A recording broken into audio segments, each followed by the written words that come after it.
Bareskrim Polri tutup kasus soal ijazah Jokowi tapi kasus pencemaran nama baik Rai Suryo jalan terus.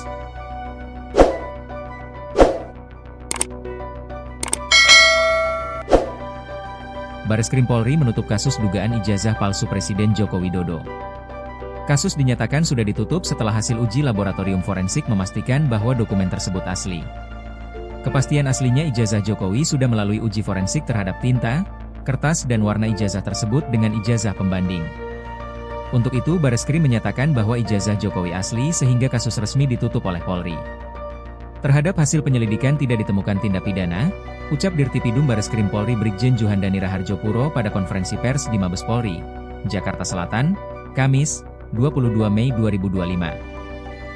Lantas muncul pertanyaan apakah kasus hukum Rai Suryo CS yang dilaporkan langsung oleh Jokowi ke Polda Metro Jaya terkait dengan kasus dugaan pencemaran nama baik juga hentikan? Untuk kasus pencemaran nama baik, Brigjen Juhandani mengatakan kasus tersebut masih berlanjut di Polda Metro Jaya.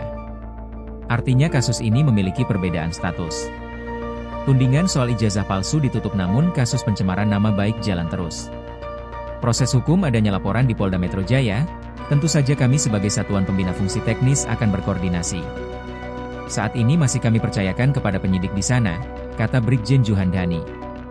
Brigjen Juhandani memastikan bahwa Bareskrim Polri tidak akan melakukan intervensi terhadap proses yang berlangsung di Polda Metro Jaya. Penyelidikan kasus itu akan tetap berjalan sesuai prosedur yang berlaku. Polda Metro Jaya disebut bakal mengumumkan kelanjutan dari penyelidikan aduan dugaan pencemaran nama baik. Hasilnya seperti apa proses penyelidikan tentu saja nanti penyidik-penyidik Polda akan melaksanakan proses ini, jelasnya. Kabid Humas Polda Metro Jaya Kombes Ade Arysyam Indradi menuturkan pemeriksaan pelapor bisa saja dilakukan sesuai pertimbangan dari penyelidik. Penyelidik yang akan mempertimbangkan berdasarkan fakta-fakta yang dikumpulkan, ucap Ade Ari. Jokowi sebelumnya bersama tim hukumnya membuat laporan dugaan pencemaran nama baik ke Polda Metro Jaya pada 30 April 2025.